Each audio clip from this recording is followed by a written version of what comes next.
विधि विवरण ग्रंथ अध्याय 16 पास्का पर्व।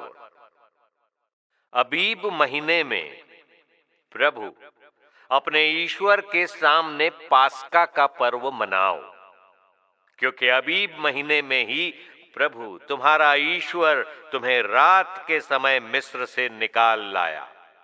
प्रभु अपने ईश्वर को पास्का की बलि अर्थात एक भेड़ या एक बछड़ा उस स्थान पर चढ़ाओ जिसे प्रभु अपना नाम स्थापित करने के लिए चुनेगा।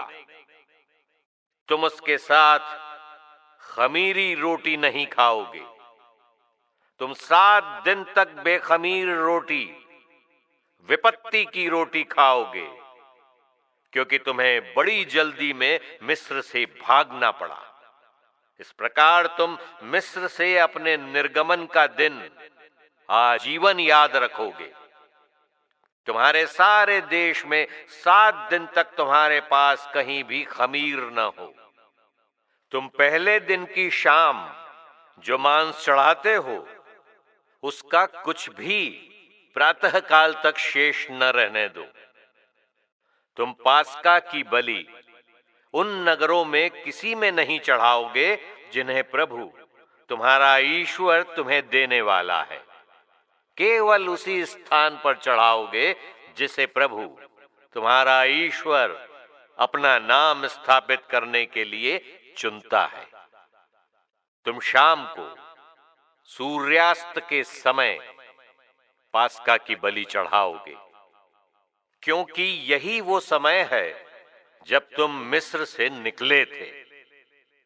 जो स्थान प्रभु तुम्हारा ईश्वर चुनता है, तुम उस स्थान पर उसे पकाकर खाओगे और प्रातःकाल अपने यहां लौट जाओगे। तुम 6 दिन तक बेखमीर रोटियां खाओगे और 7वें दिन प्रभु अपने ईश्वर के आदर में धर्म सभा का आयोजन करोगे। तुम उस दिन किसी प्रकार का काम नहीं करोगे। सप्ताहों का पर्व। 7 सप्ताह गिनोगे। जिस दिन तुम पकी हुई फसल काटने के लिए अपनी हंसियां उठाओगे उसी दिन से 7 गिनोगे। इसके बाद तुम प्रभु अपने ईश्वर के आदर में सप्ताहों का पर्व मनाओगे और प्रभु अपने ईश्वर से प्राप्त आशीर्वाद के अनुपात में स्वेच्छा से चढ़ावा अर्पित करोगे। तुम उस स्थान पर आनंद मनाओगे जिसे प्रभु तुम्हारा ईश्वर अपना नाम स्थापित करने के लिए चुनेगा। तुम्हारे पुत्र पुत्रियां, तुम्हारे दास दासियां, तुम्हारे नगर में रहने वाले लेवी, तुम्हारे बीच रहने वाले प्रवासी, अनाथ और विधवाएं भी तुम्हारे साथ प्रभु अपने ईश्वर के सामने आनंद मनाएंगे। याद रखो कि तुम मिस्र में दास थे। तुम इन नियमों का विधि पूर्वक पालन करोगे। शिविर पर्व। तुम खलिहान का अनाज और अंगूरी कुंड का रस एकत्रित कर लेने के बाद 7 दिन तक शिविर पर्व मनाओगे। तुम इस पर्व के अवसर पर अपने पुत्र पुत्रियों, अपने दास दासियों, अपने नगर में रहने वाले लेवियों, प्रवासियों, अनाथों और विधवाओं के साथ आनंद मनाओगे। तुम 7 दिन तक उस स्थान पर जिसे प्रभु चुनेगा, प्रभु अपने ईश्वर के आदर में ये पर्व मनाओगे, क्योंकि प्रभु तुम्हारा ईश्वर तुम्हारी फसल और तुम्हारे कार्यों को इस प्रकार आशीर्वाद प्रदान करता रहेगा जिससे तुम आनंद के साथ उत्सव मना सकते हो। सब पुरुष प्रतिवर्ष 3 बार प्रभु अपने ईश्वर के दर्शनार्थ उस स्थान पर आएंगे जिसे वो चुनेगा, अर्थात बेखमीर रोटी के पर्व, सप्ताहों के पर्व और शिविर पर्व के अवसर पर प्रभु के सामने कोई खाली हाथ नहीं आए। प्रत्येक व्यक्ति प्रभु अपने ईश्वर से प्राप्त आशीर्वाद के अनुपात में चढ़ावा ले आए। शासन संबंधी नियम। न्यायाधीश, तुम अपने वंशों के सब नगरों में जो प्रभु तुम्हारा ईश्वर तुम्हें देगा, न्यायाधीश और पदाधिकारी नियुक्त करोगे। वे लोगों का ईमानदारी से न्याय करें।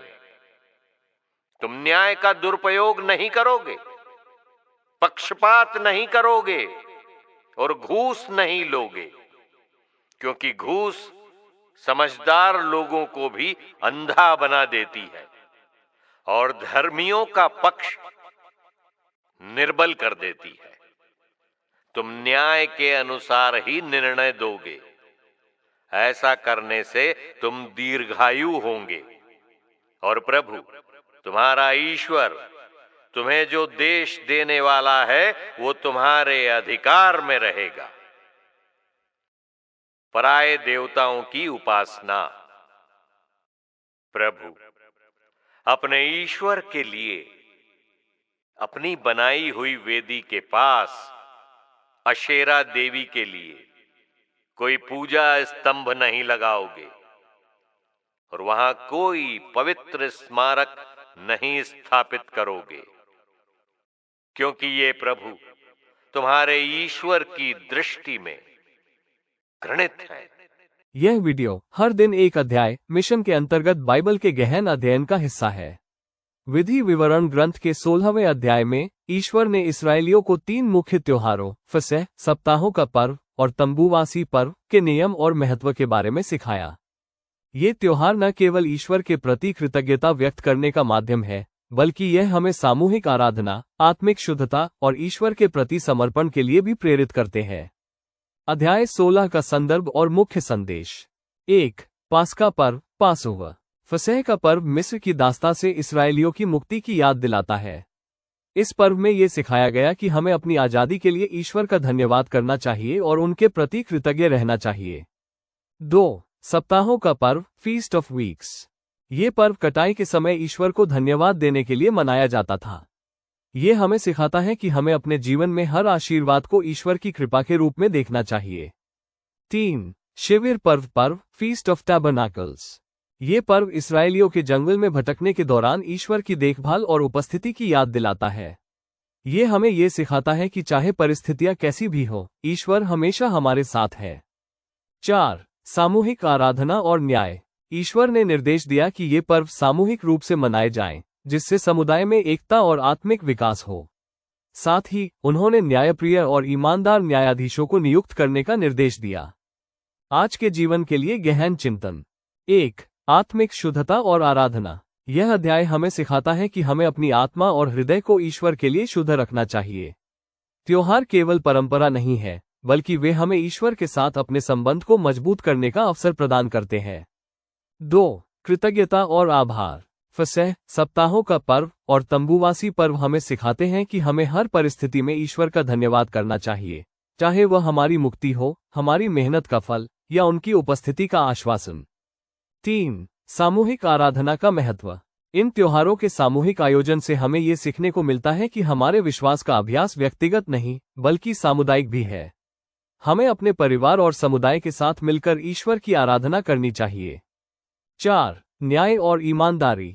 इस अध्याय में न्याय और ईमानदारी का महत्व भी स्पष्ट किया गया है। हमें अपने जीवन में और अपने समाज में न्याय और सच्चाई को प्राथमिकता देनी चाहिए। 5. आध्यात्मिक स्मरण। ये त्योहार हमें ईश्वर के कार्यों को याद करने और उनके वचनों पर ध्यान केंद्रित करने के लिए प्रेरित करते हैं। आज का अनुप्रयोग। अपने जीवन में ईश्वर की आशीषों को याद करें और उनके प्रति आभार व्यक्त करें। अपने परिवार और समुदाय के साथ समय बिताएं और मिलकर आराधना करें। अपने कार्य और निर्णयों में न्याय और ईमानदारी को प्राथमिकता दें। हर परिस्थिति में ईश्वर की उपस्थिति और उनकी देखभाल पर विश्वास बनाए रखें। अपने जीवन में त्योहारों और विशेष अवसरों को आत्मिक रूप से समृद्ध बनाने का प्रयास करें। हर दिन एक अध्याय मिशन। हमारा उद्देश्य है कि बाइबल के प्रत्येक अध्याय को गहराई से समझा जाए और इसे हमारे दैनिक जीवन में लागू किया जाए। हर दिन एक अध्याय मिशन के माध्यम से हम आपको ईश्वर के वचनों को समझने और उनके निर्देशों का पालन करने के लिए प्रेरित करते हैं। आइए इस यात्रा में हमारे साथ जुड़े और अपने जीवन को ईश्वर के आशीर्वादों से भरें।